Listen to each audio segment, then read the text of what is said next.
Hello, hello. Good morning. Good morning, everybody. Thank you for joining us on this Thursday, October 16th in the year of our Lord, Donald Trump. I'm Manila Chan. That over there is Ted Rawl, fresh out of deprogram and the permanent spot, That's as we've right. discovered. The new permanent spot at 9 a.m. That was Ted. I mean, what's that like to end a show on time? Well, I will fill you in. It's nice, actually. It's I'm trying to like try that on this show. yes, well, yeah, especially because we're going to be adding a show at 11 o'clock. You know that, so like we'll be doing DMZ or something. So you're going to be probably next month. Manila. This is me dropping a bomb here. Wow. So I yeah, like it though. We need to have more discipline because we're not disciplined on this show. It no, goes off the rails I don't know a who this. lot. Manila, I don't know who this we is, but yeah. Oh, really? Uh-huh. Although I like to talk too, but like, I think, I have the terrestrial radio discipline. I don't know if you did you ever have that like that? Well, you did on TV. We had TV the discipline. timing was down to like and on Sputnik, right? I mean, oh yeah, of course. I'm like but we I'm had the a we had the person that's like breaks. never late. I'm like very Always had the regimented format. on. Always had the formatics. I Yeah, mean, those it's just formatics bad. stay with you forever too. I mean, I Yes, swear to but God, it's just in the bad when middle of you the know night, that I you could. can do what you want. I swear to God, in the middle of the night, I can still say KFI has the most traffic reports on the hour, on the half, and when it breaks. It's like any time. Yeah, I don't. Those things fall out of my head. I don't. Yeah, Mm. those things don't stick with me. Anyway, you guys are now tuned into the Ted Manila Information Show, TMI show for short, because we bring you way too much information. Manila Chan here, Ted Rawl over there. We're live Monday through Friday at 10 a.m. Eastern time. Our supposed out cue is supposed to be 11 a.m. So we're gonna try to aim for that. Let's do On that. today's show, I'm calling for it right now, Ted. Justice for big balls. I'm scared of what the political button would look like. Just that justice for big balls. Well, Would there so be a graphic? Yes, and I think I would sell the truck nuts. Like if I was doing the marketing, I would sell it as like a bumper sticker with like truck nuts. What's a truck nut? Oh, truck You don't know what nuts. Truck nuts. You don't know what truck nuts are? I know what truck nuts are. Yeah, I like tried to block truck that. nuts. You have things fall out of your head. I try to block things from my head. Yeah, just like because they're not good for you. what? Yeah, truck. I would market that. It would sell. It really would. There are It's really possible. worse things, Ted. There are some dude somewhere became a multimillionaire because of the shake weight. Okay. What's that? The shake weight, it's like this weight, it's a weighted thing that's like a tube, and on the inside it's like a machine, and it basically gyrates in and out like this, and you hold it, and it's supposed to isolate your muscles and like what? And yeah, the shake weight. Ted, how do you not know what the shake weight is? And some other jackass made a gajillion dollars selling the what's it called? The Snuggie. Tell me you know what a Snuggie is. No, I don't know what a Snuggie is. I mean, I thought you were going to mention these are great because I thought you were going to do the usual mood ring, pet rock, and so on. No, these are like real, like people became rich from these stupid inventions. So like I would market like, to the MAGA crowd, truck nuts that say justice or big balls. However, truck nuts are hard to see. They're low. Doesn't matter. People buy them. Buy them.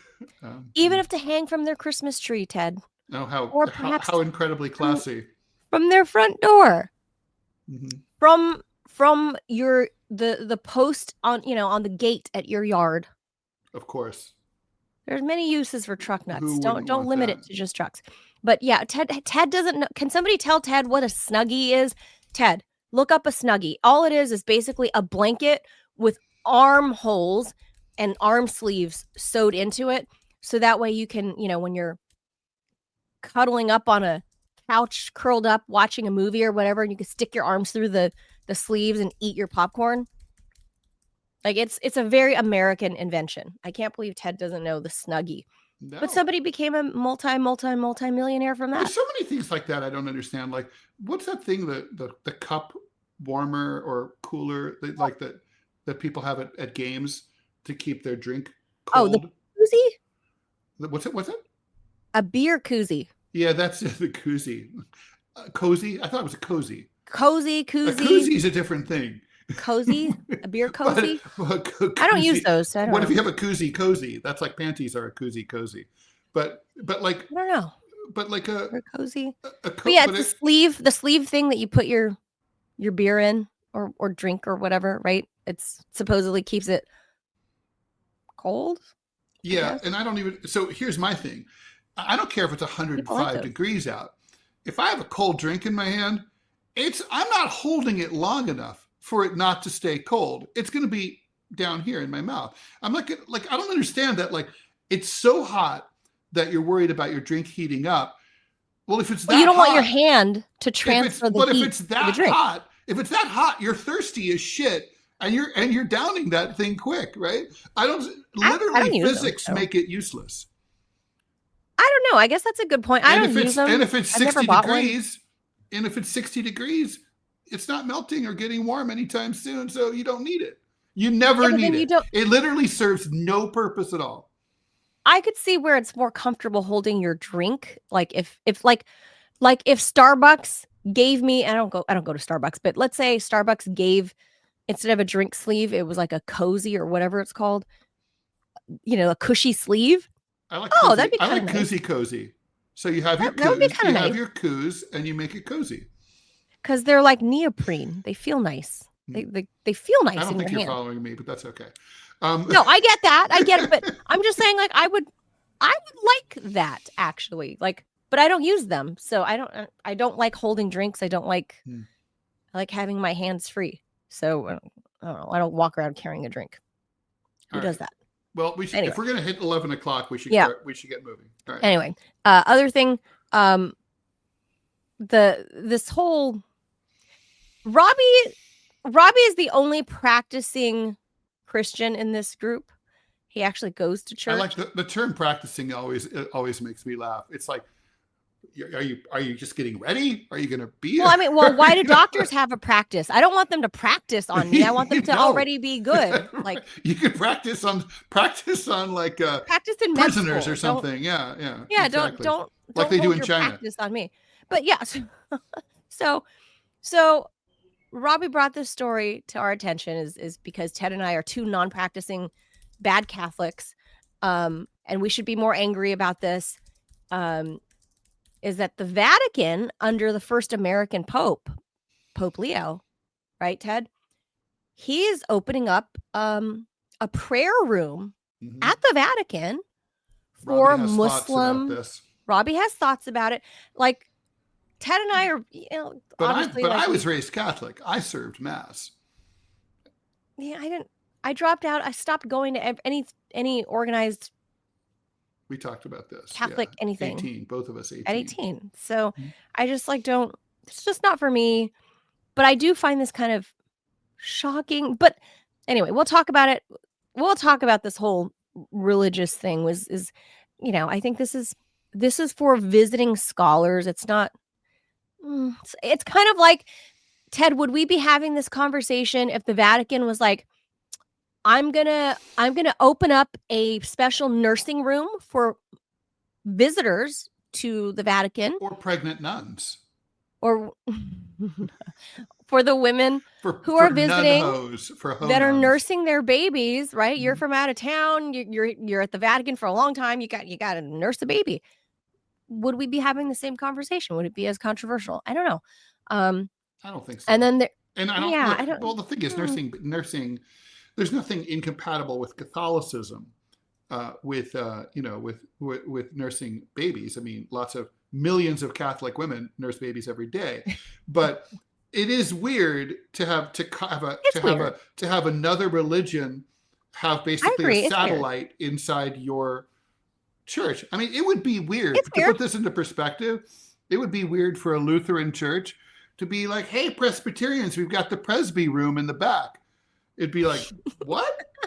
Why do you do that? It would be weird for like Mormons to have a room in like, in like a Episcopalian church. It would just be weird. Yeah, no, it's there's all kinds of weird to this, but I don't know. I'm not particularly offended, I guess is my point.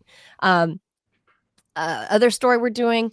Oh, this one's interesting, Ted. This is fun. People are having voluntary relationships with AI, and then there are people that are having involuntary relationships, I guess is a fair way to tease it. Yeah, they're not. Yeah, they're not really being raped by AI. Not yet. No, yeah, that's coming. Pun intended. So yeah, there's a particular story about a lady, a middle-aged lady. I mean, she's not like a young dumb girl that's like 22, like a 36-year-old woman. Is 36 middle-aged? Yeah, because the average lifespan in America is like 74.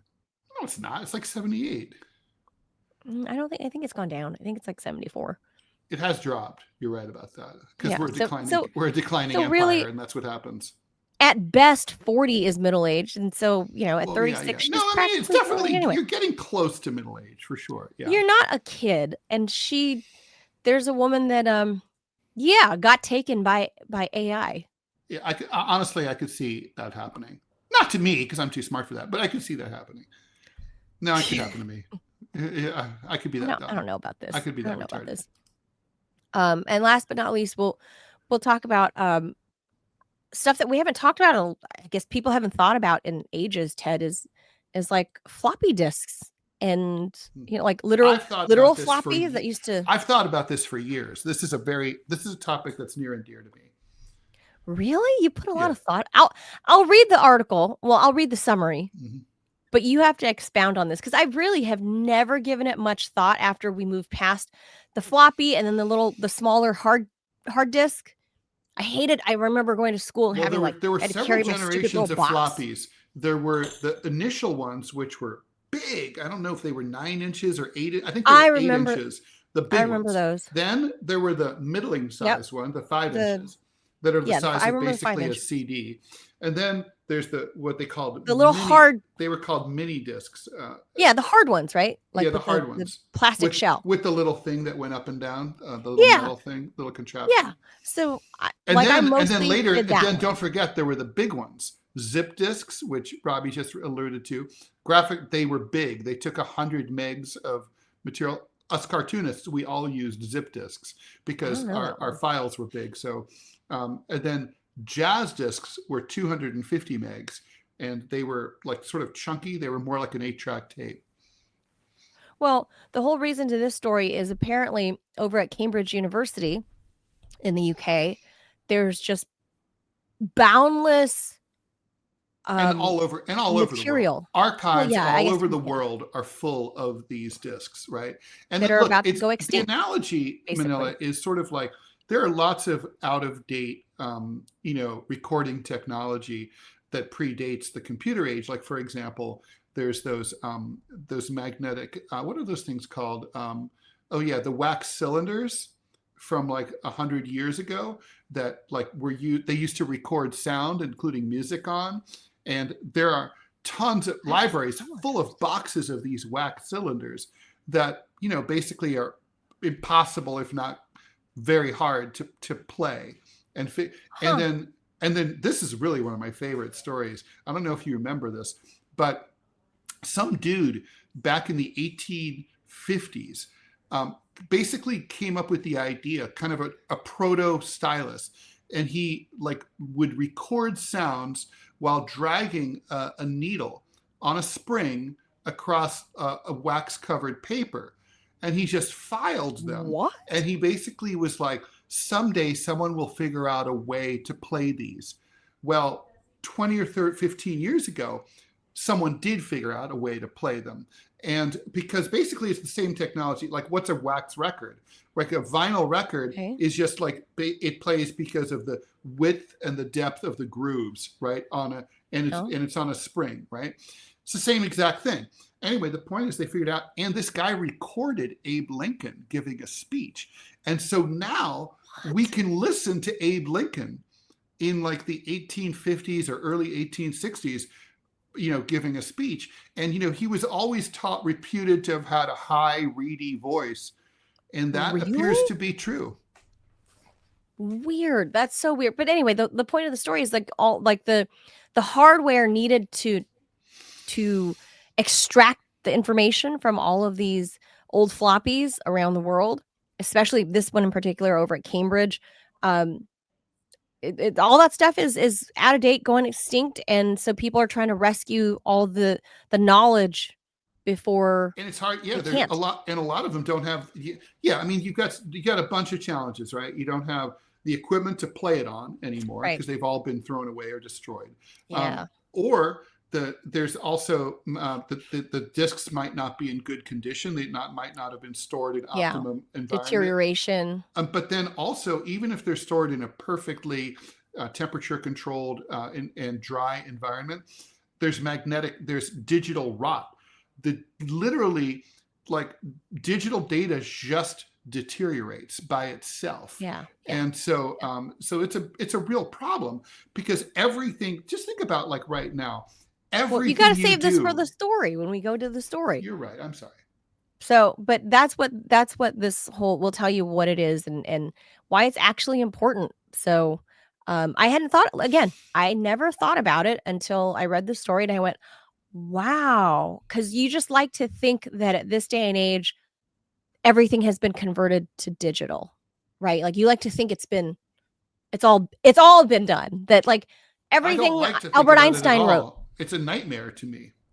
Well, yeah, like, I don't know. In my mind, I just think, okay, everything Stephen Hawking ever said, or his little robot voice ever said, has been transferred somewhere else. No, not at all. No, we lose so much. Manila, think about, like, every time, I'm a huge music fan. Every time we've moved from one form of recorded music to another. One format to another. Yeah. So, for example, tons of brilliant jazz and blues recordings were recorded on 78 records, right? Yeah. Yeah. They never made the jump to 33. They never made the jump to 33 ever. And then a lot of stuff that was on 33, like a lot of brilliant, like, punk and new wave and rock, never made the jump to CD. And then a lot of stuff that was on CD, believe it or not, never made the jump to, like, Pandora and Spotify streaming services due to licensing glitches and stuff like that. Wow. So, like, for example, even a well-known, if you go and look, for example, at a well-known recording artist like Elvis Costello, let's say, sure, not every record is on streaming. There's a few missing, and some artists are missing entirely. Like, I guarantee you go on Spotify, the band The Dots is not there. The Brains are not there. The Mumps are not there. It's like, yeah, that's the importance of this story. So we'll get into that at the appropriate time. Ted, who has such discipline for timing. Exactly. Always. All right, let's go. They call me. All right. We gotta do the big story, obviously, Ted. Go, Manila, go. It's justice. 2 teens arrested in connection, not far from where I sit right now.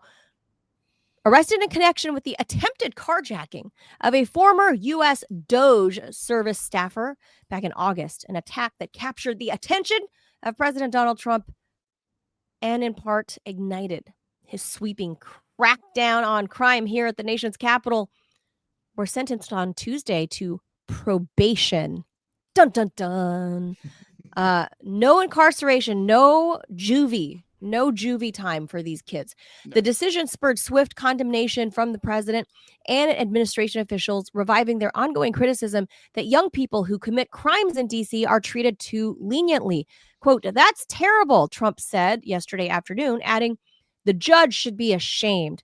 A 15-year-old boy was sentenced to 1 year of probation after he pled guilty last month to 4 counts split between 2 incidents that took place one night in early August: attempted robbery and simple assault on Edward Coristine, a 19-year-old software engineer, better known as Big Balls, who began work in the federal government as a protégé of Elon Musk, and felony assault and robbery at a nearby gas station just before he assaulted Big Balls. A 15-year-old girl pleaded guilty on Tuesday to 1 count of simple assault for pepper spraying somebody at that gas station before she went on to assault Big Balls. In exchange, prosecutors agreed to dismiss another simple assault charge that she faced from earlier that night. A judge gave her 9 months of probation. The Office of the Attorney General, responsible for prosecuting crimes by juveniles here in D.C., had not asked the judge,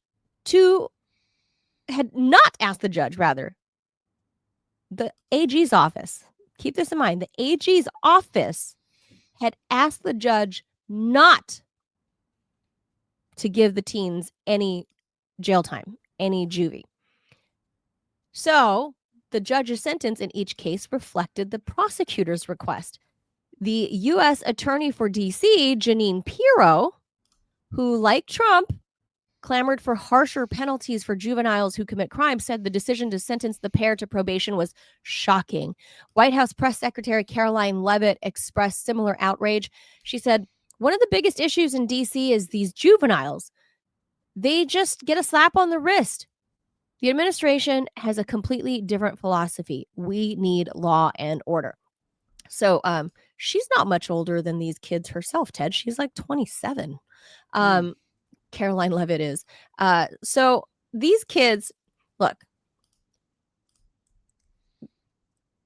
I'm not saying that juvie is like the best place for some juvenile delinquents, or for any. but when you have a long rap sheet, look, you can't just give these kids who are destined for future major crimes, you can't just give them, it's like giving them detention. Like this, I don't know what the answer is. I know juvie and even a lot of people, jail time is not the right thing for them. We need something in between, especially for children, because you really can save children when they're young. Like, you really can change them. It's one thing when you're like a 35-year-old hardened criminal, right? Like, or completely nuts, like the guy that stabbed the Ukrainian refugee girl in the neck, right? In that guy's not going to notice. Carolina. Punishments is beside the point for a guy like that, right? I mean, right, but that's a hardened adult. He's like totally like nuts.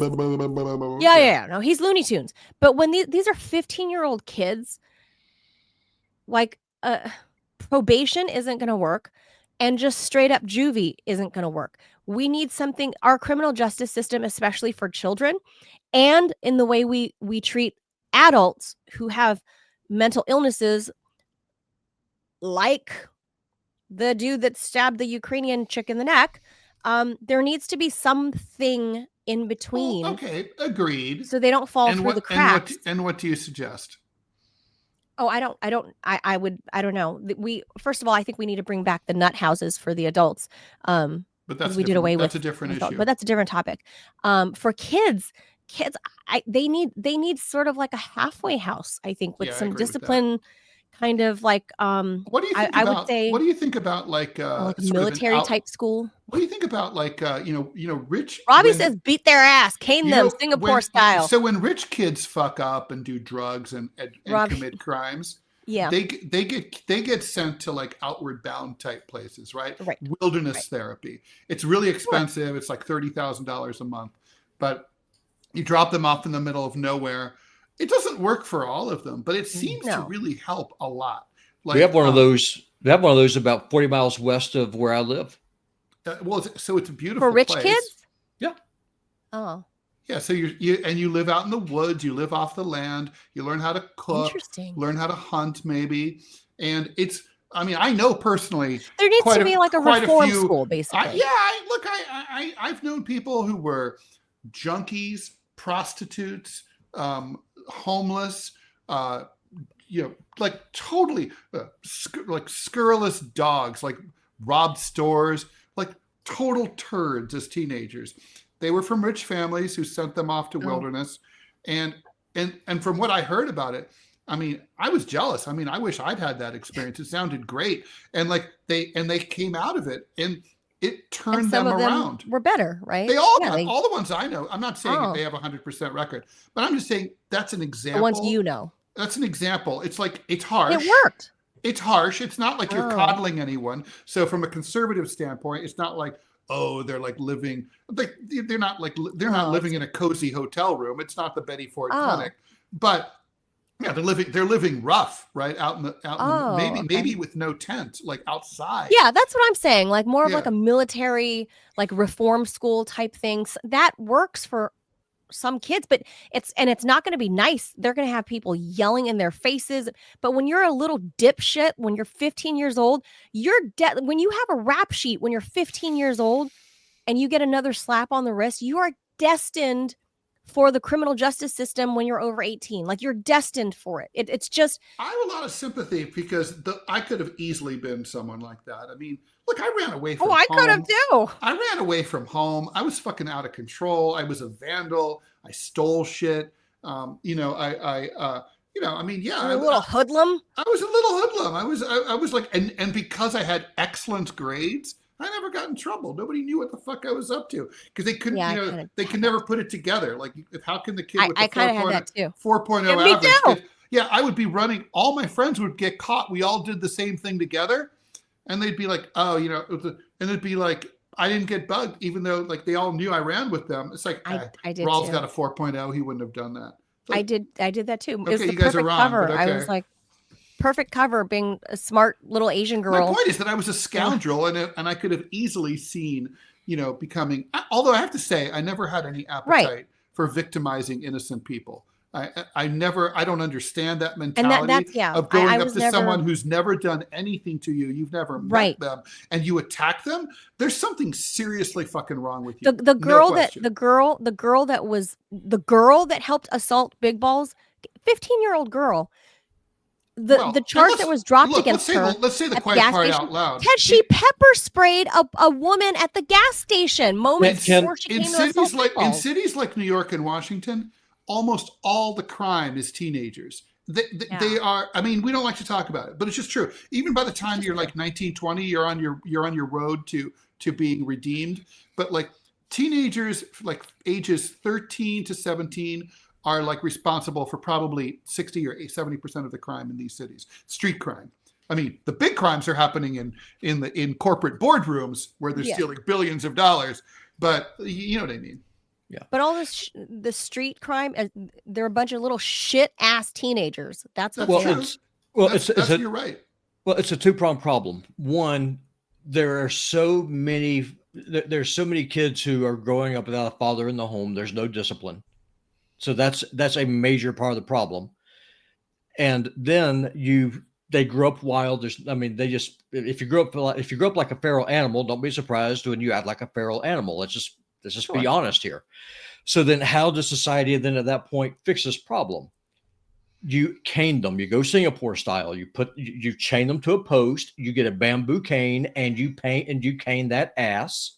And I promise you, they will think twice before they do it again. You don't do slap on the wrists. Old school Asian parents did that. They put the fear of God into you. Well, that's what you need, right? Well, that's what you need. Because I guarantee you, this 15-year-old girl, if she lost a couple of layers of skin after she pepper sprayed somebody, she'd probably think twice before she tried to carjack somebody. I don't know that I believe that it does anything other than being violent to kids.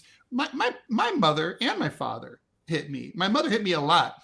All it did to me was and it didn't stop me from pulling shit either. It was just like made me more careful about not getting caught. And oh my God. And she used to hit me anyway, just randomly. It just gave me contempt for her. It made me dislike her. It made me. You got to remember, I lost respect for her. Well, you got to remember, and I stopped loving her. Well, there's a difference between having an abusive parent, which you and me both have, with being disciplined by the state.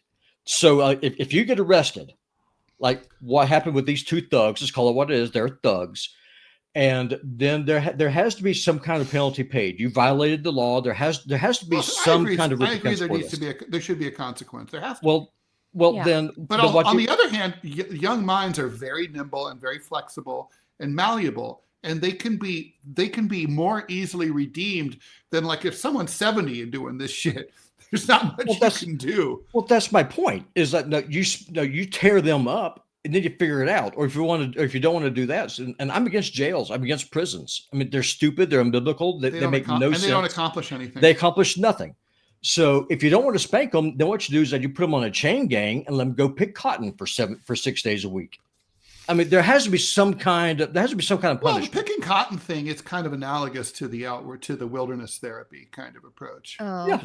So I mean, also the good news about the wilderness therapy thing is you're taking them out of their environment and you're showing them something bigger. A lot of these urban kids, they never even. But they can't do that. They've never been to the beach. They've never, I know. They don't know that there's a whole lot world of these kids outside of the hood. A lot of these kids have really difficult home lives. So I have a lot of sympathy for these kids. Me too. I used to be a tutor in an intermediate high school here in New York, in East Harlem, and I had these were the kids who were the best of the best, the creme de la creme, the kids who voluntarily stayed after school for extra math training. I mean, how dorky would you have to be? I wouldn't have done that. And so anyway, the point is that like these kids came to me, and even so, man, the stories that I heard about their home life, I was like, these kids are lucky to be alive.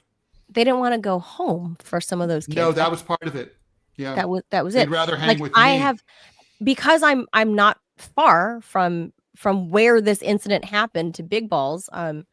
There are kids that let's be respectful. Okay, Mr. Balls. Oh yeah, he is over. Mr. He Testes. is over 18. Mr. Right, maybe that's Balls is the nickname. Testiculous. Mr. Testiculous. Where this incident happened, I don't live too far from there, so a lot of these kids from the inner city, like of downtown DC. And by the way, all joking about his nickname, they come here. What happened to him is absolutely horrible. It's fucking horrible. Like, and he was defending. He shoved his date in the car and closed the door. And she was calling the police, and he was like trying to fend off. Yeah, no, he was. By all accounts, he acquitted himself in a manly style. He really did for a 19-year-old boy. I mean, I got to give credit. I mean, he's a douchebag. That is Big Balls. DOGE is douchey, but in this incident, he was clearly the victim, and that was really ballsy. Yeah. Much respect to Big Balls for that. But a lot of those kids, what I was saying is, those kids from downtown DC. There are very, very few programs that always involve sales, Ted, where and a lot of them are Black kids, because DC is a largely Black city. A lot of these Black kids come to my neighborhood to sell whatever products or whatever. And one of the kids I kind of befriended, and I looked at his social media, and I was like, look, like, you really want, you want to work in media? I asked him, because he came to my door to sell me cookies or something.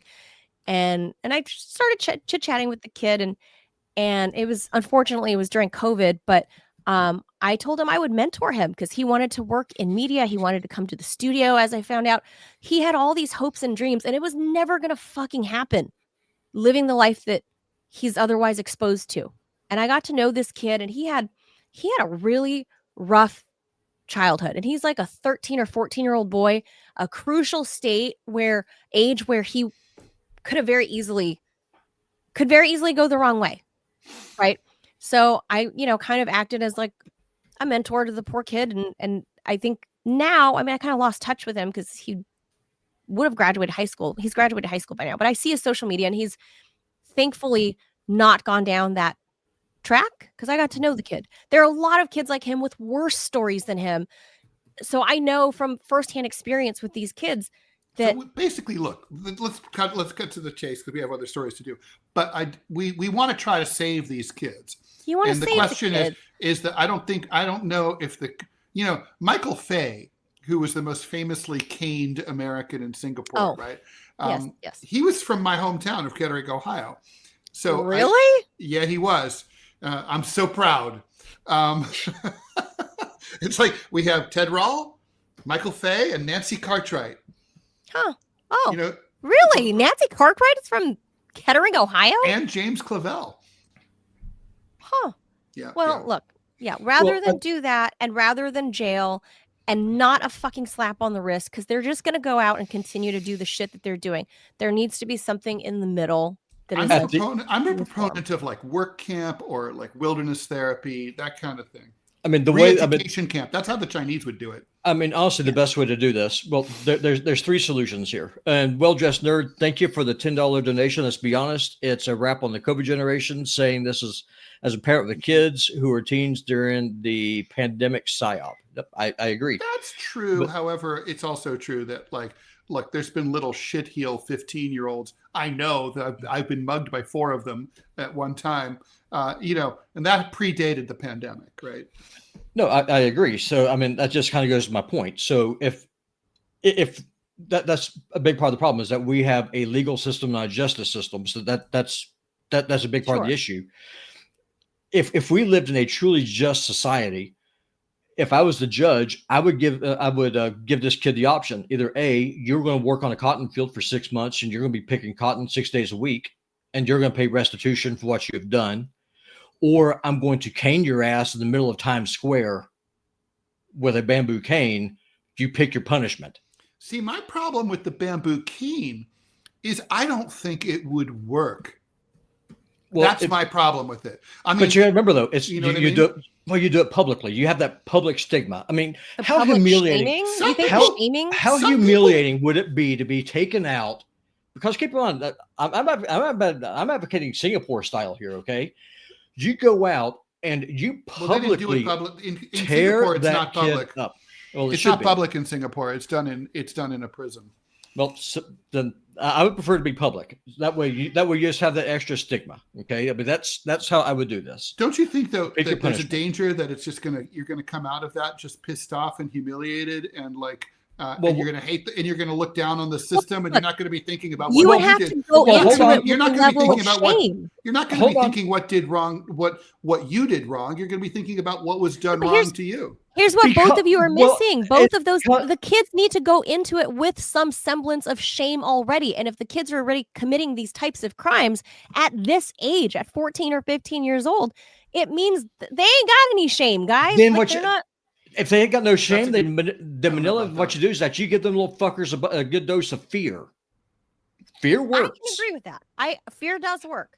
There's a reason why after Spartacus Rebellion failed, Rome did not have another revolt for 400 years. Once you crucify thousands of people on either side of the Appian Way, people think really good and hard before they do that crap again. This is low-hanging fruit, Robbie. Did that shit work with the Christians? Oh, no. Well, that's the difference, though, right? Is because Christians, they're looking at things, and this is a good segue to the next segment, is that Christians weren't doing anything wrong. You have this guy who says, you have to worship me, and then Christians are saying, no, I'm not going to worship you. They're not going out trying to overthrow the state. That's the difference. I mean, I do think that, like, look, when the state punishes you, I think that there's a tendency, if the state punishes you more than like the gravity of what you did to be in trouble, she maced somebody. You're going to tend to think that you're the victim, even though it's not. Maybe you and I as adults don't see it that way. You're going to tend to think as a whiny 15-year-old, like, they hit me with a cane in front of everyone in Times Square, and they beat my ass back in blue. That little girl randomly assaulted. That little girl randomly assaulted a lady pumping gas at the gas station. No, it's just like the teenagers. She's a terrible person. Yeah, you beat that butt. Now, ultimately, I mean, no, the biggest solution here, government is the worst possible solution to this. The best solution is for women, and I'm saying this because women ones that have kids, they need to start being more selective with what man is that they take to bed with them and have sex with and have kids with. If you're not willing to take that guy's name, don't bring him to your bed. That's the issue, is to break down to the family first and foremost. That's ultimately the best answer. I agree with that. The reason your kids are shit asses is because you're a shit ass parent yourself. Bottom line. Exactly. So I mean, if You're you're a probably a whore, don't be shit-ass surprised you adult have thugs. yourself. Exactly. Well, So, or I mean, you might, or so- you It might starts at just be home. one parent, and it's hard. Trust me on this, to be a single parent. Sure. yeah, it is. Sure. But it starts at home. All right, It does. we'll move on. Ted, the next topic. What do we have? Oh, Robbie has no Fraz thoughts was- on this topic. Fraz just- was Yeah. Robbie- well. Fraz makes a good point. Like the polar games that they were playing there in New York. We have these black teenagers who are going in and punching white people and Asians, but they don't know any better. They're underprivileged. No, you beat that ass. yeah. Well, That's- you don't think underprivilege is a real thing? The punch out game. Is that what you're saying? Yeah, Yeah, well, punch out game. sure. I mean, Ted, I grew up homeless with a broken arm. I got broke by my dad. I never once went and decided to go punch somebody out because Right. that's slanty Yeah. eye. Random. Yeah, me neither. So sorry, that doesn't work. No, I agree. I agree. underpri- All right, look, let's I think do if- the here's- Muslim. The way Story. I view Robbie's the got thoughts. privilege, the way I view the privilege question is that like we all have to play the hands that we were dealt, right? So Yep. Yeah. that's how it is. Okay, Muslim scholars visiting the Vatican Apostolic Library are now being accommodated with their own prayer spaces. Father Giacomo Cardinali, vice prefect, said in an interview with La Repubblica newspaper that Muslim academics asked for a little area in which they could pray, and the library said okay. Some Muslim scholars have asked us for a room with a carpet for praying, and we have given it to them, he said. The Vatican Library, founded in the mid-15th century and often regarded as the intellectual heart of the Catholic Church, houses a vast array of manuscripts and texts from across the world's religions and cultures.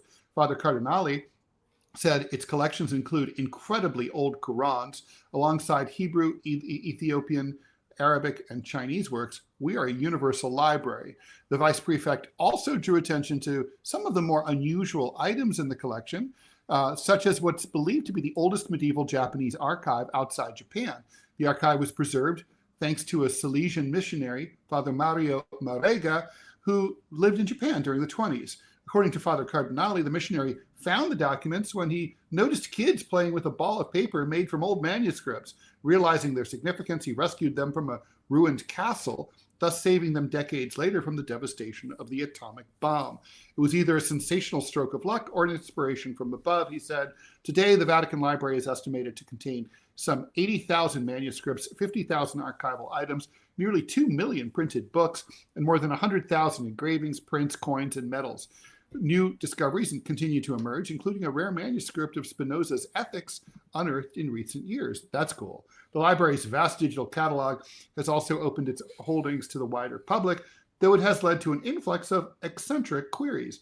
We received the most absurd requests, especially from America, he said. Do you have a time machine? And the menorah from the temple from Jerusalem that Titus took away, and the Holy Grail.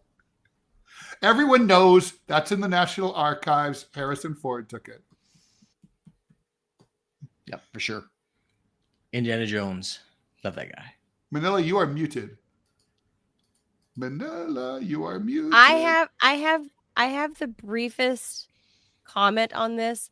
I'm not particular as probably the and I say this probably as probably the only parent in here that has breastfed a child.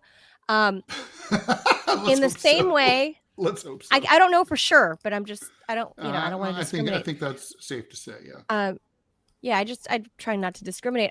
Just having been a breastfeeding mom, I alluded to this earlier.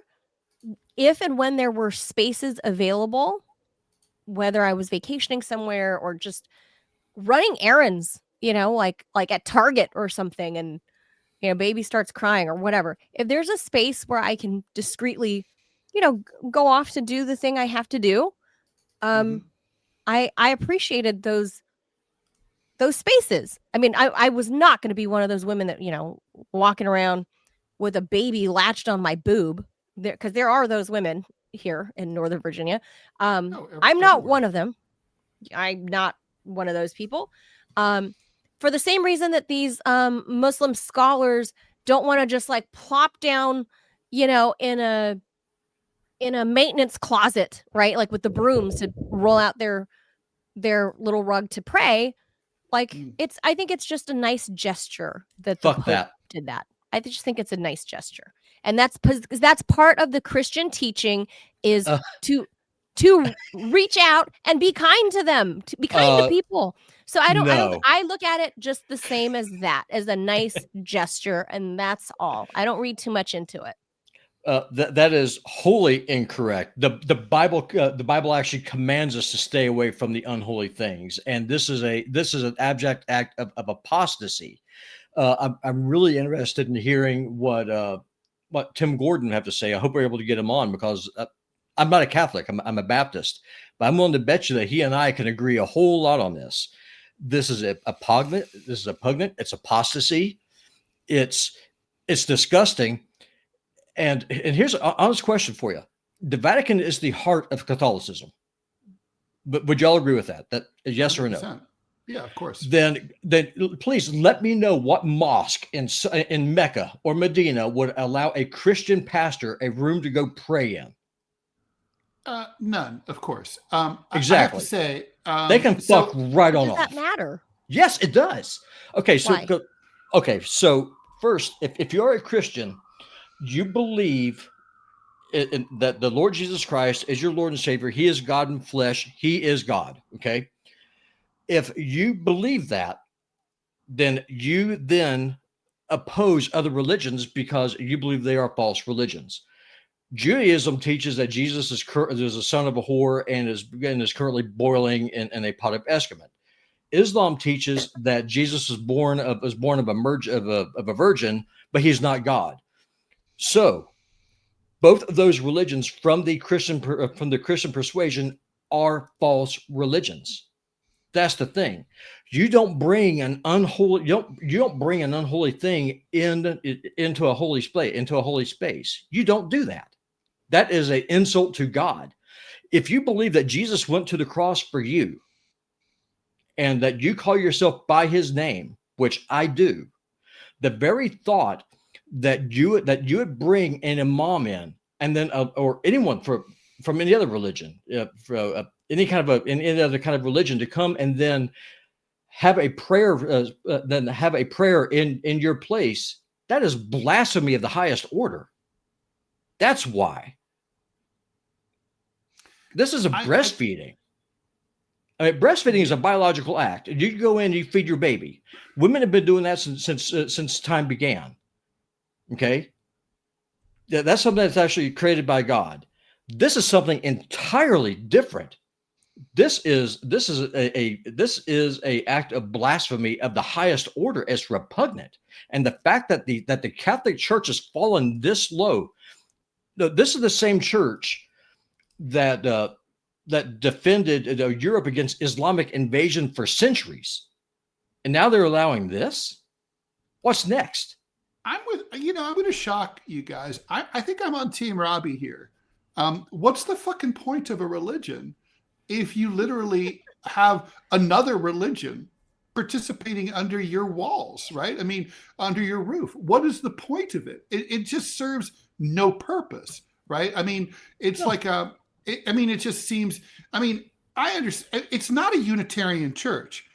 A Unitarian church, I could totally see they would have lots of facilities because that's what Unitarianism is. But yes, they're both Abrahamic religions, but come on, there's huge differences between Catholicism and Islam, right? Obviously, fundamental differences. And it's kind of I think it's totally cool to be let Muslim scholars come and study there. Sure, by all means. I mean, just like I can and have attended Muslim services. Robbie, you could go to a mosque and you could participate or just attend.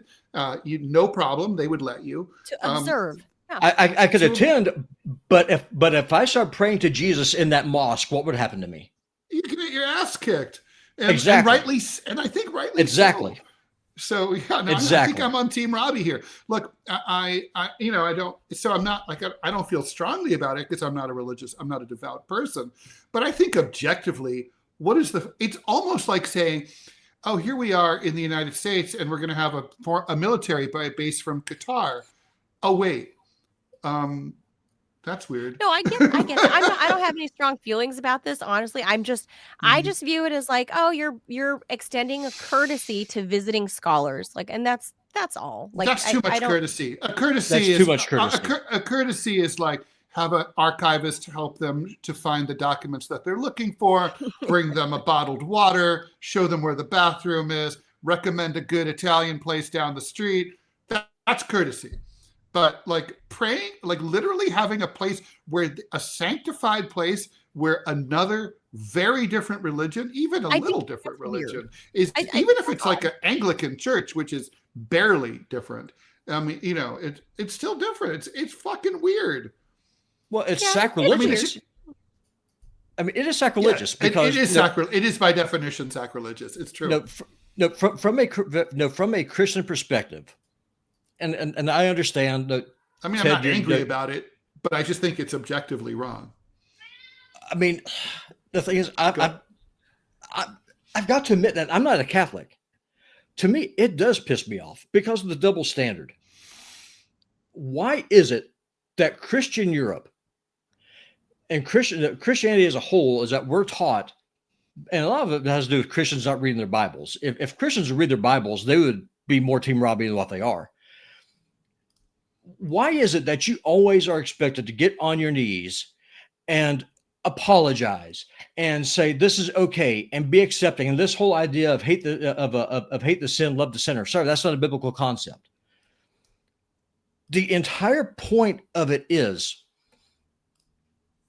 Christianity and Islam are fundamentally incompatible with each other. For example, Christianity teaches wives to submit to their husbands. That's true. But the flip side, though, husbands are commanded to love their wives as Christ loved the church. What did Christ do for the church? He went to the cross for it. But besides and then you're told that you have to accept these people who don't even believe in you. Oh, and by the way, not only do they not believe the same way, but they will extend the same courtesy to you. Well, Robbie, it's not. I don't think reciprocity is an argument here the way it is. I mean, look, that's sort of like, you know, Jesus said to turn the other cheek, right? It didn't say like if someone kicks your ass, you kick them back the way that they kicked you exactly. I mean, it's kind of like if a homeless person is like spitting on me and like treating me like shit in the subway. I mean, I guess I have the right to do it back to them legally, but if I don't, because my religion tells me not to do that, or just my ethics say this is a crazy man, and I'm not going to lower myself to spit on his people. Level. Yeah, I'm not going to lower myself to his level because he's a fucking crazy man. Then like that doesn't. I mean, I think this would be. This would be to me reciprocity. The reciprocity argument is like sort of saying that like the Catholic Church shouldn't try to be at a higher level, and I think it should, but I do think it's just sort of blasphemous to have it happen on church property. Well, that's fucking it'd weird. be like I bought toilet paper at Walmart. Now Walmart should buy my homemade pie. Yeah, or you know what it's really like? It's like, you know, it's sort of like how the movie theater doesn't let you bring your own food. It's like that. Those arguments are retarded. So first of all, when reciprocity. But that's a dumb argument, though, right? I mean, there are millions and millions of Islamic migrants going to Europe, and this is a fact. You call me racist if you want, I don't care, but it's true. They're coming here. That's true.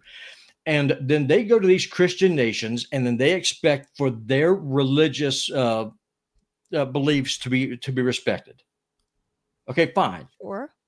I mean, I guess that's also true, Robbie. But these scholars asked for this, right? They asked. I agree. Can we? And then what you can do, and then what you can sue is that you can say no.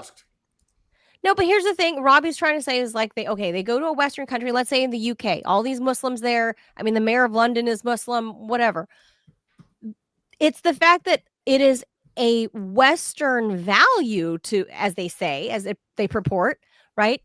To respect other cultures, respect other religions. So But they respect do only goes one way. but they do make accommodations for other people's religions because it's a Western value. Well, So and that's it what used Ted's trying to not say. al- So look, it used to not always be like that. Like the And it Ottoman shouldn't be Empire, now. which included modern day Palestine, was very open-minded and allowed Jews and Christians and all sorts. Are you of people freaking kidding me? to You have to practice pay openly. Okay, that's utter it's like bullshit. Bashar al-Assad's Syria. It was Okay, very I'm open. gonna push. I'm gonna push everyone. back on. I'm gonna push back on this whole Ottoman thing. That's Ted. You know better than that. So in Islam, Well, it depends if what you period are, we're talking about here. But yeah. I'm talking about the Ottoman Empire, the Mhm. blood tax, the Janissaries. They would go, they take the firstborn Christian son, castrate him, and draft him into the army, into the elite Janissary Corps. That is not a tolerant act. Okay. Also, if you were a Christian or any other faith, and you decided and you lived in any kind of Islamic state, then you're commanded to live under the jizya. What Christian nation does that? So don't come at me with this tolerance bullshit. I'm talking more like late Ottoman Empire, but okay. Okay, well, I'm when talking with about present day Well, your Western. point is taken, though. I take your point. Yeah, and I'm talking about present day Western cultural values, as it were, like okay. in the West, which is why we're at the point where if Ted put on lipstick and said he's a girl, he could go to the women's side at my gym, Which is retarded because he's a dude. But that's my point. Is like in Iran, they would force me to cut my dick off and have and have gender affirming surgery. Yes, so you can conform to like male female roles. Yeah, that's the whole point. Anyway, we gotta move on to the next topic. We gotta breeze through. Ted, you gotta. Robbie, I'm banishing you back to producer land. Okay, here we go. Okay, we got tens of thousands of voices, art pieces. What? Standing outside of the pub. Oh, sorry. I went too fast. You. Okay. Oh, I love this. Standing outside the pub. Standing outside of the pub, the pink flamingo standing in the rain. You probably don't know that reference. All right. Anyway, standing outside the pub, the 36-year-old business owner, Rachel, took a final tug on her vape and steeled herself to meet the man she'd spent the last 3 weeks opening up to. They'd matched on the dating app Hinge and built up a rapport that quickly became deeper. From the beginning, he was asking very open-ended questions, and that felt refreshing, says Rachel. One early message from her match read, "I've been reading a bit about attachment styles lately. It's helped me to understand myself better and the type of partner I should be looking for. Have you ever looked at yours? Do you know your attachment style?" I'd be like, what a creep. It was like he was genuinely trying to get to know me on a deeper level. The questions felt a lot more thoughtful than the usual, "How's your day going?" she says. Soon, Rachel and her match were speaking daily, their conversations running the gamut from the ridiculous favorite memes, ketchup versus mayonnaise, to the sublime expectations in love, childhood traumas. Often they'd have late night exchanges that left her staring at her phone long after she should have been asleep. They were like things that you read in self-help books, really personal conversations about who we are and what we want for our lives, she says, which is why the man who greeted her inside the pub, polite, pleasant, but oddly flat, felt like a stranger. Gone was the quick-fire wit and playful rhythm she'd come to expect from their exchanges. Over pints, he stumbled through small talk, checked his phone a bit too often, and seemed to wilt under the pressure of her questions. "I felt like I was sitting opposite of someone I'd never even spoken to," she says, which turns out to be true. "I tried to have some sort of conversation as we'd been having online, but it was like, knock, knock, is anyone home? Like he knew nothing about me. That's when I suspected he'd been using AI. Rachel gave her date the benefit of the doubt. "I thought maybe he was nervous," she says, but she'd been catfished before. So when the gap between his real and digital selves failed to close on their second date, she called the whole thing off. "I'd already been ChatGPT'd into bed at least once. I didn't want to let it happen again." Maybe you should get clotted into bed. Where once daters were duped by soft focus photos and borrowed chat up lines, now they're seduced by ChatGPT polished banter and AI-generated charm. In a landscape where text-based communication plays an outsized role in the search for love, it's perhaps understandable that some of us search for AI's helping hand. Not everyone gives good text. Some Chatfishers, however, go to greater extremes, outsourcing entire conversations to ChatGPT, leaving their match in a dystopian hall of mirrors, believing they're building a genuine rapport with another human being, when in fact, they're really just opening up to an algorithm trained to reflect their own desires back to them. The majority of chatfishers said they would never dream of letting AI do all of their talking. Oh, we have our ethics here. Most are like 38-year-old Londoner Nick, who sees it as a tool to help foster stronger connections with app matches. He sometimes uses ChatGPT in his conversations on the dating apps Field and Bumble.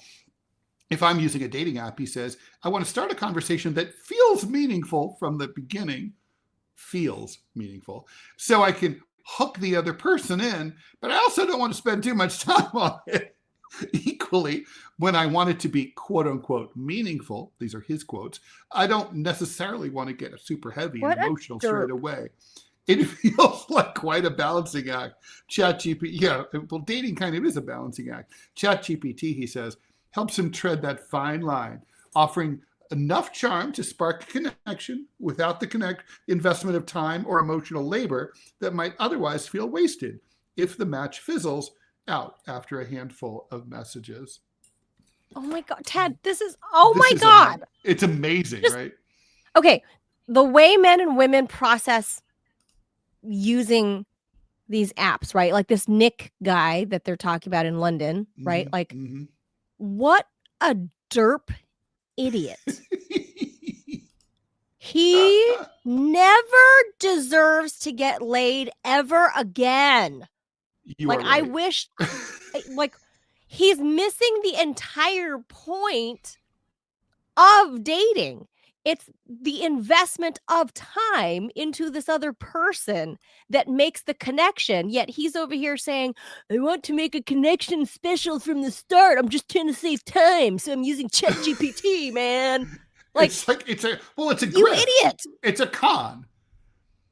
Like, right? You're an idiot. You're an idiot. He's an idiot. It's a con, though, right? It means it's a con. He has, obviously, if you need ChatGPT to talk to a chick for you online, then you've got no personality. And when they meet you in person, these chicks their vaginas are going to dry up faster than the Sahara Desert. Like, they're never going to want to lay you. You need to up your game and like learn to talk to people. Like you can't, the app itself is the shortcut, Ted. Like, that's the shortcut. GPT cannot bridge your way into a woman's panties. It's not going to work. Like, it just cannot work. And then for this idiot to say, I want connection. Like, no, you want connection that invests time. Actually talk to her. No, he doesn't want connection. He wants to create he wants the woman to feel connected so that he can get laid. She can get laid, and maybe who knows? Maybe he'll get to know her then, right? No, he wants to. Okay, you're right. He phrased it as he wants her to feel connected to him. Right. It's a grift. Right. So he deserves to never get laid again because obviously he has no game, so he's using GPT for game. At least, I've had my dalliances. That is exactly. I've had my dalliances, Ted, with the Playboys, and you can play right back. However, I give them credit. The couple of times where I've been like, oh, I see what you're doing here. I at least give them credit for the effort. You know, like, I know what you're doing. Like I ain't stupid. Come on, bro. But you at least give them credit. Nick gets 0 credit. 0. He deserves to never, ever, ever. He should never get to dip his dipstick in anyone's oil ever again. Ever again. What a loser. It's bad for sure. You know. No, and then the woman, for the girls out there, I know, look, we've read many stories about grown-ass adults, not just young, dumb, wet behind the ears kids, but grown-ass adults in their 50s, right, that are falling in love with their chatbot. And they know it's a chatbot, but they are doing this Ryan Gosling movie like falling in love literally with their chatbot, and some of them even have spouses, husbands or wives, and they're like cheating on their human spouses with their chatbot, and they're acknowledging that they're in love with the chatbot. So unless, like, I don't know what to tell these girls, these other women out there, other than cut the shit. You don't have a prolonged faceless, voiceless interaction on these apps. I've done the apps. You have a couple exchanges. You think the pictures look cute. You quickly escalate to a phone call because, for all you know, their photos might be a good-looking guy, petting a tiger or whatever the hell they're doing, like these people do these days, right? But then you get on the phone with them, and they have like a nasally voice, and they talk like David Beckham, like this, and you're like, oh God, like you look like David Beckham, but then you sound like David Beckham. Oh Lord, no. Right? So then you're like, oh God, what a turnoff. Like I couldn't dry up faster. Like David Beckham, you want to look at. You don't want him to talk. And I've met him in person where you're like, oh my, and this is, oh yeah, in Dubai. But he supposedly has so much game. Oh God, Ted. Like every female journalist, when he walked in for the press huddle, oh, we were all like, oh, David Beckham. And this is, mind you, like 2008, right? So this is prime David Beckham. Is he still married to the Spice Lady? Yeah, he is. Okay. And your heart's palpitating. You're like, I'm about to shake hands. I'm going to touch David Beckham. And then you shake hands and you ask him a couple questions and you hear the voice. Then you're like, oh, can I just look at you? Can you take your shirt off? I didn't realize he had a terrible voice. Oh, he has a horribly nasal, awful voice. But anyway, my point to the women here on the apps is you do a couple of exchanges. Maybe there's something there. Then you escalate to a phone call because then you need to hear them. And then you'll see if there's a connection there. And they can't fake chatbot you.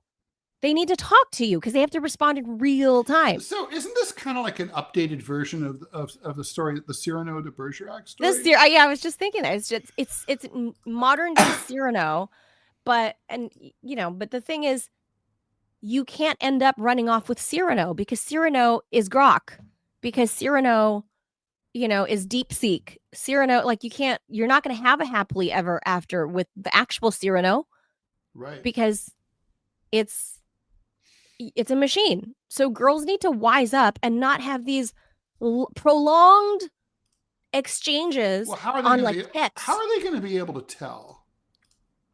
Well, you can't. That's my point. Is I guess it's true. Do a couple exchanges. You have to get on the phone and then meet them. Escalate quickly to verification and dump quick, so that way you're not, because the girl will more than likely. You're also doing the guy a favor. You're not wasting his time either.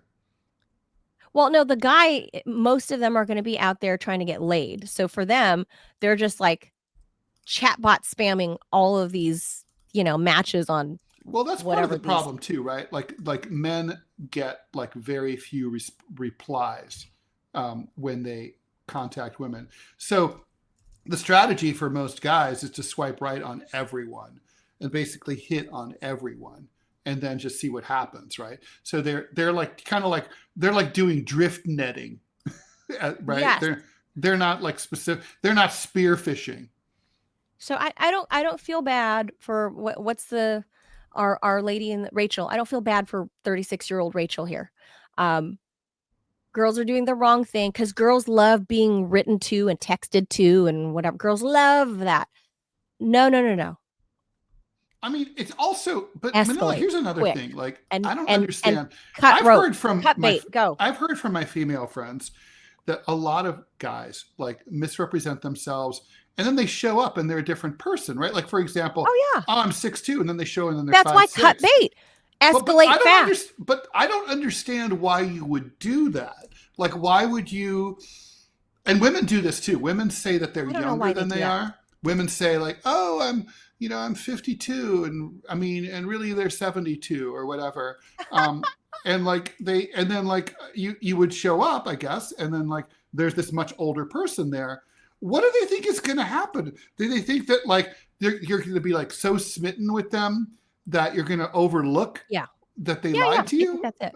Is that Well, what it is? it's like the old realtor photo on the bus bench, right? It's like the realtor's been using the same photo since 1988. You Yeah, know, but it's I like, don't care what the realtor looks like, but but whatever. right. But that's the same theory, is like the realtor uses like the best photo that she had from 1988, and she's like now 74 years old, right? But she still uses that same photo. So there are women that do that too. There are men that do that too. Everybody from, I mean, obviously I'm not single, so I don't know, but from what I've seen in articles and like other single friends, they all tell me that everyone uses AI enhancements for their photos. So sometimes it's like not an enhancement. It's a whole different human. Like, so I don't get what some people aren't actually even ready to physically have a partner, Ted. A lot of these people that are just going to forever online date are just looking for that, and they don't even know it themselves, right? They're sometimes just looking for the connection that you find from chatting with somebody new, the thrill, So for them, it may not even, and they don't even know it, but it doesn't even matter if they're using, true photo. Like here, I obviously Manila on TV is glammed up hair, makeup. I have professionals doing this for me, right? I'm in wardrobe or whatever. Real life Manila is this, right? Like I don't wear makeup. I may brush my hair. I don't know. Maybe if you're lucky. I don't know. But not. this, maybe not. This is real life Manila.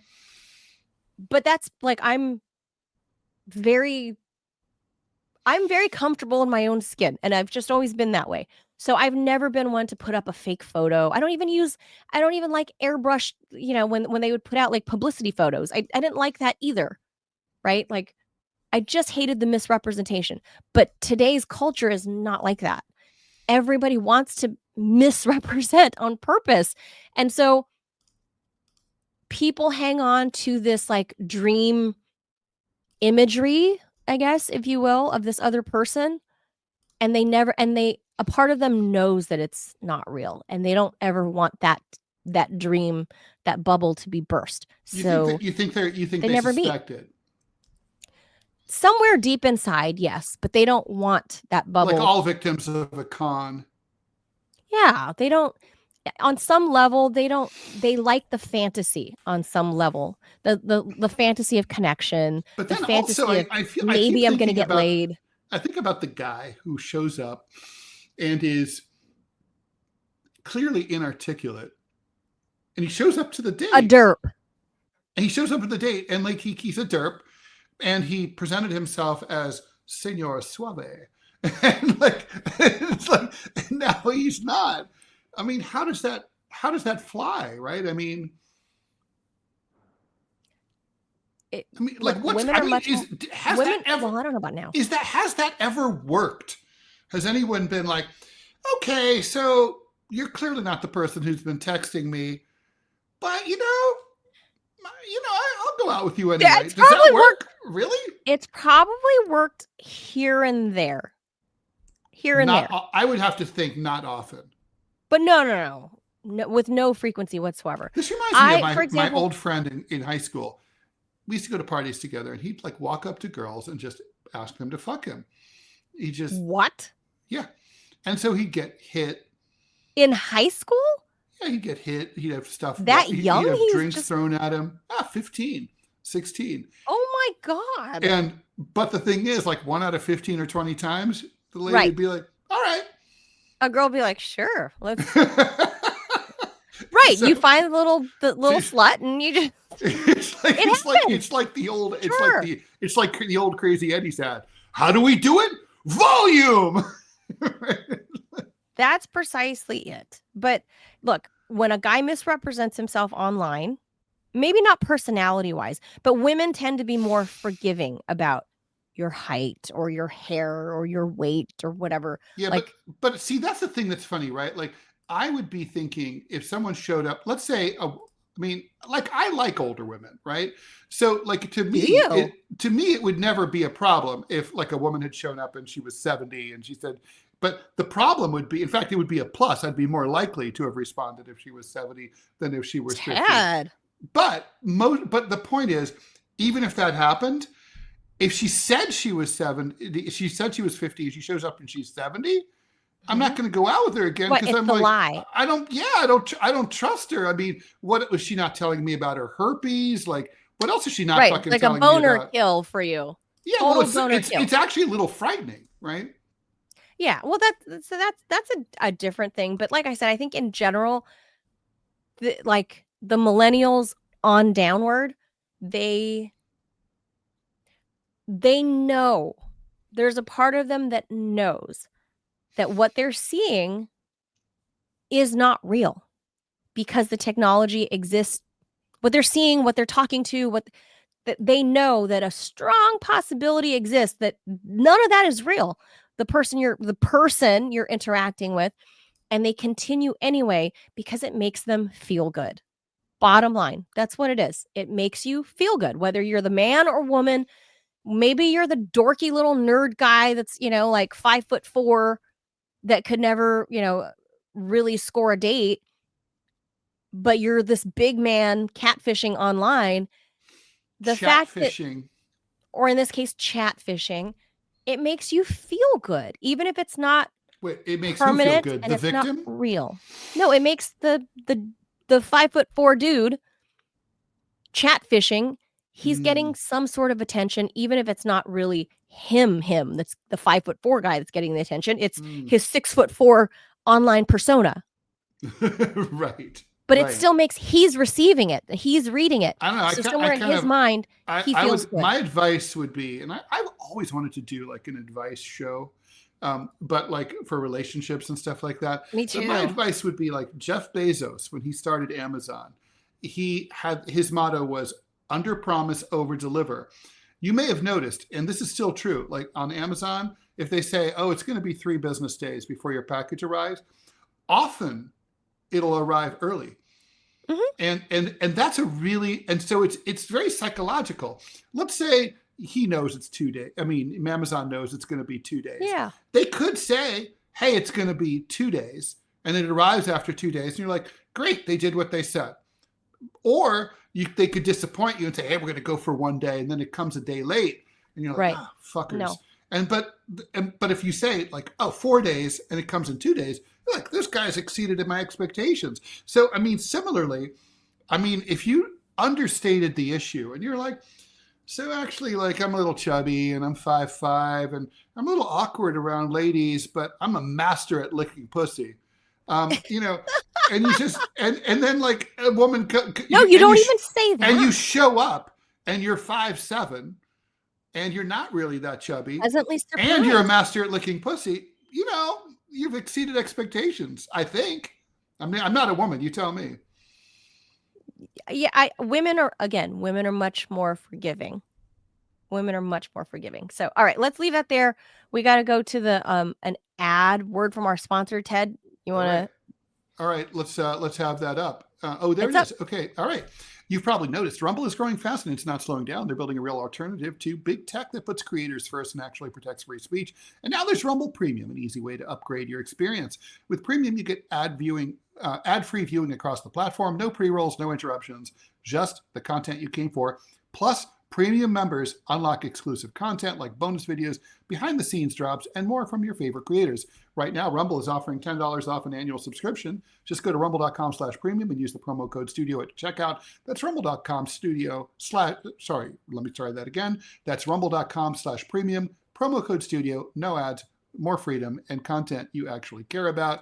That's the deal. And as Robbie and I learned yesterday, actually, you really, to benefit the show, we need you to smack that big red subscribe button on the TMI page.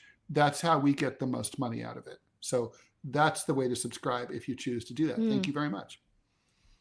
All right. Last story, Ted, we got to do. I don't have too many thoughts on this one because like I said at the top, I have many. I haven't thought about it. I haven't thought about any of this in 35 years at least.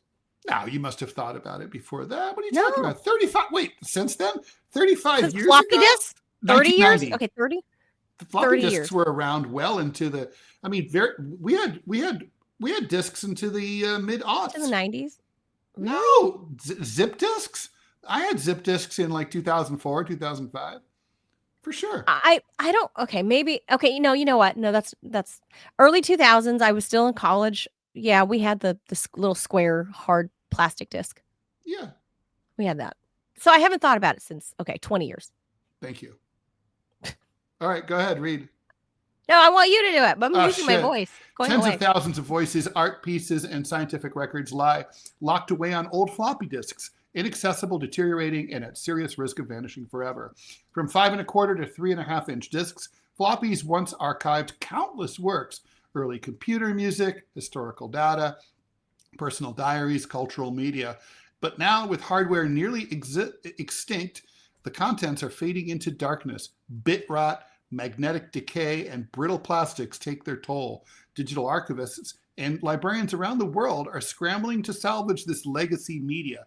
Their mission: build hardware repair shops, engineer custom disk drives, and piece together decades-old documentation. In some cases, collectors rebuild working drives from broken parts. In others, engineers manufacture read heads tuned to obsolete formats. It's a complicated puzzle. Each floppy's format is a moving target. Variants in encoding, disk geometry, custom file systems. Decades ago, engineers weren't coordinating standards like today, so every floppy can be unique. Well, I wouldn't go that far. Simply plugging one into a drive rarely works. One preservation lab in the Netherlands runs a digital archaeology program, turning floppy data into modern file formats, restoring corrupted bits, and even using machine learning tools to fill in the gaps. Libraries in the US and Europe are gathering floppy donations, thousands at a time, and relying on volunteers, programmers, and retired engineers to translate the old software to new.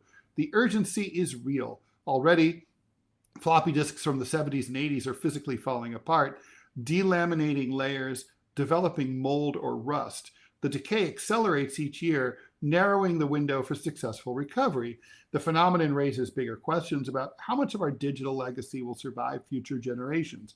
Our current storage, hard drives, SSDs, cloud, will someday be obsolete as well. Will we lose everything from early social media, niche scientific data sets, and marginalized voices, not to mention like family photos and so on?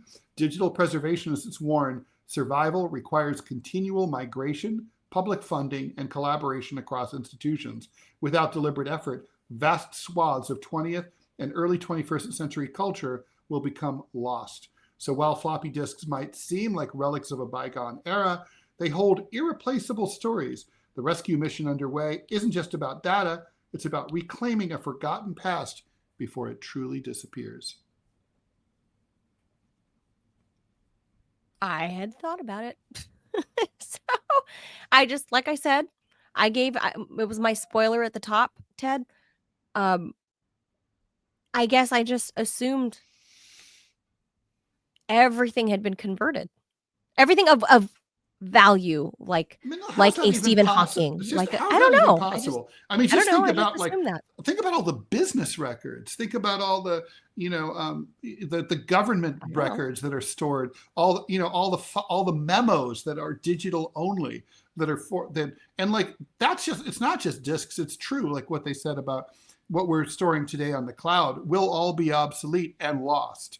I mean, the fact is, I do worry about that. We're creating more. Digitalia allows you to make data incredibly portable, and it's really easy to create and store, but it's not easy to keep it forever because we keep changing the entire format. It's as if, it's sort of like an analogy to this is in Turkey under Ataturk. Turkish was written in Arabic until 1920. And then Ataturk came in and got rid of it and replaced Arabic script with Latinate script. And so the consequence of that is that today only Turkish historians and experts can read anything from before 1920. In China, so weird. Mao introduced simplified Chinese script, and only scholars could read Chinese, anything written in Chinese before 1949. And so that's a map. When you think about all the literature and scientific stuff written in Arabic and Chinese over the course of centuries, that's basically been lost to 99.9% of their respective cultures. That's the equivalent of what's happening to us. It's a disaster.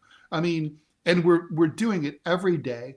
Bit rot is a huge problem. Even if you store, there's not even any stable recording medium from that period. Even if you record it to a CD-ROM, it's not stable. It rots. And so, even if you were like, well, we'll figure out how to watch it or listen to it or read it later, you can't, because it won't last. I mean, paper is one of the best forms of preservation. A book can last 500 or 600 years if properly stored, and it can easily be replicated. But that's not true about this stuff. Well, I agree. I think the best way is to, like old school analog pen to paper, which nobody does anymore. But I just hadn't really thought about it, Ted. Like now I see that it is very important. I hadn't thought about it like at all. Like this is not, it's just, I just assumed somebody else already did it. And if I want to learn about it, it's already on the interweb somewhere. And there's people, far smarter than me that have already thought about it and done it. So I guess not. I mean, Manila, you just have to think about all the information that's already been that gets lost all the time, right? I mean, for example, when there was the move from VHS on video, the move from VHS to DVD left left thousands of movies behind, and there was no version. The move from DVD to streaming also lost tens of thousands of films, never made it to streaming, and will never be streamed, including really famous, high quality, well regarded. I mean, obviously the schlock is all going to be gone, like the stupid tarantula movies from the 1950s and stuff. That shit's not making it to streaming. And it's too bad, because it's all part of our culture. I mean, it should actually be, I think there should be a national initiative at the federal level that should be financed, and we could maybe send Zelensky a little bit less money every week and store our cultural patrimony so that future generations can look at it and see it. I could actually get behind that, Ted. Like for example, I have the DVD copy of Francois Truffaut's The 400 Blows, right? One of my favorite films. Amazing. Yeah. And I just looked up right now, I wonder if that's made it to streaming, and it has. Yeah, it's on HBO Max. Yeah. Yeah, it is. I just oh wow, that did make it to streaming. So I just wonder if obviously Francois Truffaut is a big name, obviously, but are other movies from the 50s like that are not made by big names like that, are they out there? How much is going to be lost due to basically changes in technical platform and how we consume? But God, you're right, Ted. I think really, if Melania, I'm not going to say Donald Trump, if Melania wants to get behind something like that, and she's into the arts and stuff like that, right?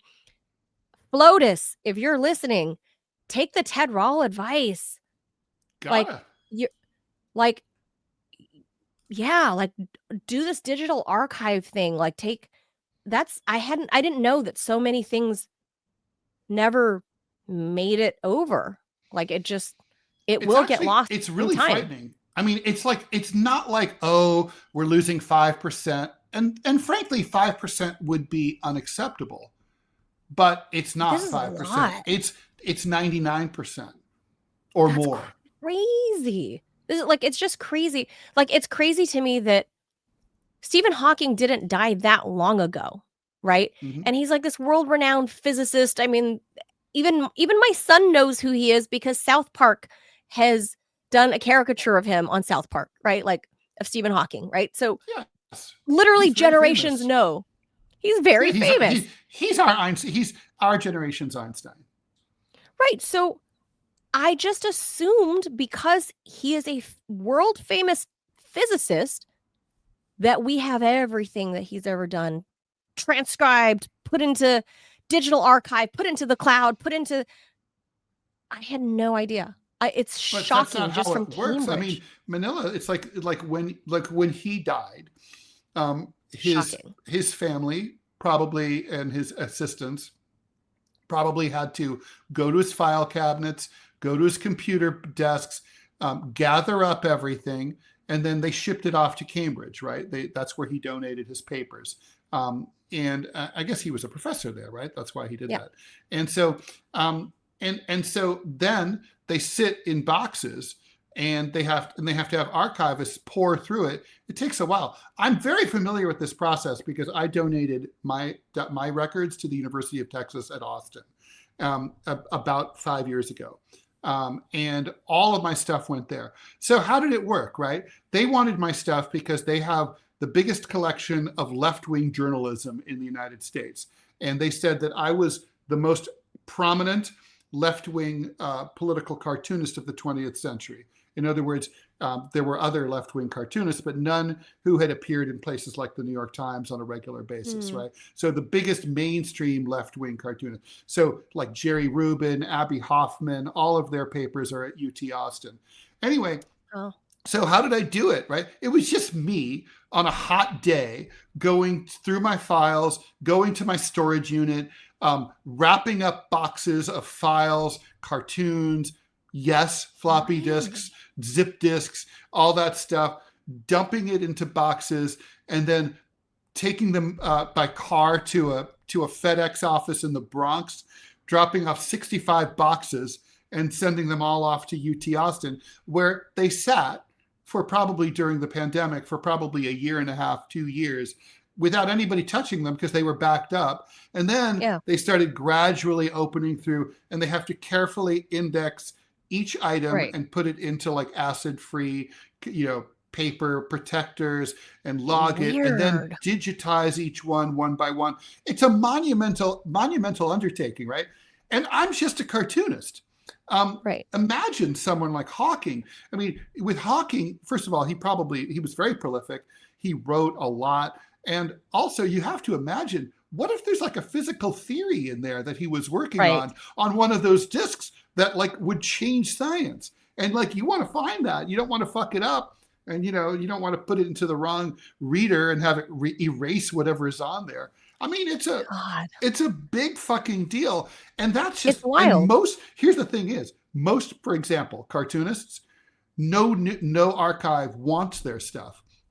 You can't give away your stuff. Most cartoonists are just sort of like, tough shit. Like, your stuff is just gone. It's weird. When I worked at United Media, I found out that they had thrown away Charles Schultz's originals. What? A lot of them. Now, these things sell for tens of thousands of dollars each. So, I mean, it's crazy. Well, I'll tell you, I'll do one little anecdote and then we should go. So I told you, right, that I think people know I've said this story. I don't know if it was on our podcast or my own, but I used to date Charo's godson, Charo, Coochie Charo, flamenco guitarist. Wasn't she like a really brilliant woman, actually? She's alive. She's wonderful. Was she a scientist? I thought there was some rumor. She's always been an artist and a musician, but she's actually a very intelligent lady from Hollywood Squares. She's super intelligent. Charo, like, you'd be shocked, like, talking to her, because she played up her coochie and giant boobs. Yeah. But she's a brilliant flamenco guitarist, the first woman to win like multiple world flamenco guitar. She's a brilliant artist, period. But anyway, I used to date her godson, and I used to hang out with her son and her nephew. Like, we're hanging out, good friends. And we used to stay at her in Vegas. We used to, when we'd go party, we'd go stay at her one of her villas out in Vegas, like on one of the golf courses. And remember who she used to be married to, Ted? Her first marriage? Xavier Cugat. Who's that? Today I'm like, a famous. It was like it was a theme in Ricky Ricardo's character that was like his rival on I Love oh, Lucy. oh, It's actually really? themed after him. Yeah, he was modeled Huh. after Xavier Cugat. You know who Xavier Cugat's bestie was? Mm. None other than Pablo Picasso. No way. They were besties. Nobody ever said And Pablo Picasso was an asshole. Do you know that reference? no. Modern Lovers song? Because Oh, he would drive down the street in his Eldorado, and girls would turn the color of an avocado. He was only 5'3", but girls could not resist his stare. Nobody ever called Pablo Picasso an asshole. Pablo Picasso was, so that's her ex-husband's bestie, right? And at her villa in Vegas and in her mansion in Beverly Hills too. But mostly it was disturbing to find random little sketches and on napkins on pieces of paper from fucking Pablo Picasso in the fucking kitchen drawers. Did you And snag any scattered of those? about. They're just, I thought about it, but I couldn't steal from her. I couldn't. No. I just couldn't. True. I couldn't. You could have asked. But I could have, but I didn't, and I was young. I was in my 20s. Like I was just in awe. And I was like, why are there napkins and I realized, holy shit, these are Picasso's. And then I started going through the rest of her villa because I was staying there. And I was like, there's random artworks that are, I wonder if the art world even understands that this is where he used to hang out when he'd come to Vegas with Xavier Cugat when Cugat was performing, back at the old Sands or whatever when he was the orchestra leader. So they'd come hang out. We're talking like the Frank Sinatra days, like the heyday of Vegas, right? Mm. Like this is like real Vegas story shit. You have Pablo Picasso shit just that will get lost to time because I don't know if that her son. Sure. Although Pablo Picasso is a bad example because he was so prolific that he used to always would people come up to him in a cafe in Paris, people would ask him to draw on their napkin, and he would. So he was. So there's a lot of stuff. I mean, I went to a Picasso show at the Metropolitan Museum of Art here in New York, and it was about his ceramic pottery. He did a lot of plates and pottery, and it's kind of like it was kind of like the Met was like nobody knows that he did all this pottery, and I'm like, after I saw it, I'm like, nobody knew with good reason. It wasn't very impressive. Good. Yeah, it's a lot like that. Like when the Beatles started releasing the a lot of the master tapes that had like not been released as songs, and I'm like, they were right. The Fab Four were not right. to release them. These weren't good. They were like, that's right. Every now and then you find one song or something. You're like, yeah, this is pretty good. They could have released this, but very rarely. Most of it is dreck. He drew in her mansion in Beverly Hills. He has like this. He drew a life-size on. I think it's on velvet. I think as you do in the 70s. Right. No bulldogs. No Elvis. He painted a life-size portrait of Charo. So it's in her. That's because cool. It's his bestie's hot wife, right? Like he's so. Yeah. Plus he was a lustful boy, Pablo. Yes, and I was like, oh, he had didn't Pablo Picasso have some kind of kink about bodily fluids? I don't know. Famously, I think, yeah. Oh, I don't know, but these Spaniards. He collected his lovers. These Spaniards. He collected his lovers' poos and stuff. I did not know that. Maybe he had kinks about Charo. I don't know. Like, but being into large-breasted Latina chicks is not a kink. That's just heterosexuality. Big boobs and big hair. God bless. Charo is wonderful. Gosh, like I haven't seen her in so many years, but yeah, that her properties are a treasure trove of like a collection of Rat Pack era. Not only was her first husband, like a world renowned in that era of a orchestra leader, but his bestie is Picasso. So it was like the Spaniard mafia, basically, of like the art world, and they she had all kinds of amazing things in her attic, and all those things will never make it over to digital because I doubt her son. Well, those are also private collection, right? Which is its own thing. I guess. I mean, a private Yeah, I collection. guess. Look, I have some original art by the famous cartoonist Thomas Nast that nobody knows about. The Nast archivists don't know about it. It's in Ted Rall's hands. And like, it's like, there's a lot of private collections of shit. I mean, I collect political buttons, as you know, and as I've mentioned here on the show. And there are dorks who, of course, put catalogs together of like known political buttons, right? I have an FDR. That's not even that old. I have an FDR that nobody knows about. Nobody's ever seen, never been. It's unlisted. No, it's just, it's just like, it's very unusual, very cool, but it's like, so there's there's that issue. Imagine. And here you're talking about like something that turned up not only in an academic collection, but the academic collection of the oldest continuously functioning academic institution on the planet, and that they have like this whole process of trying to like figure out how they're going to access this data, right? But I am glad that I was kind of forward thinking, because like my early columns were stored in these formats, and as we were evolving, I kept this is really the thing. When you have old data that you care about, as the old format still exists and they're introducing new ones, you should convert it all over. I need to get better at that. I don't have. Or go backwards. Like, for example, if you have photographs on your phone that you really care about, you should print them out, have them professionally printed out and put into an album and keep it old school. Yeah. I literally was just thinking that last night when I was like, gosh, like my son's getting older. We need to plan for Christmas photos and whatever. And I thought, I really ought to print, because what if something, anything, right? What if? And go analog. Anyway, we'll leave that there, but that's just something for people to think about on a Thursday.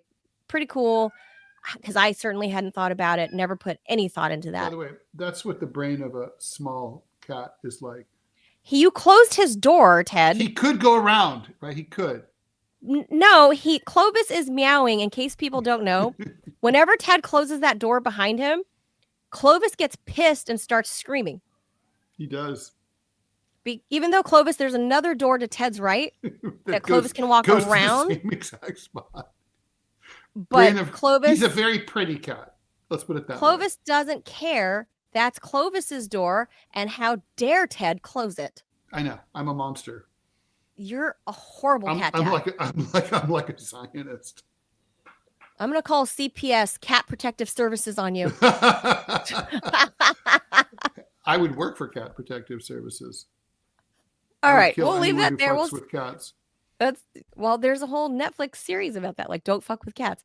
All right, that's it. We'll be back tomorrow on a Friday. Whoa, my voice is starting to go. Woohoo! Maybe it'll be all gone tomorrow from all the coughing.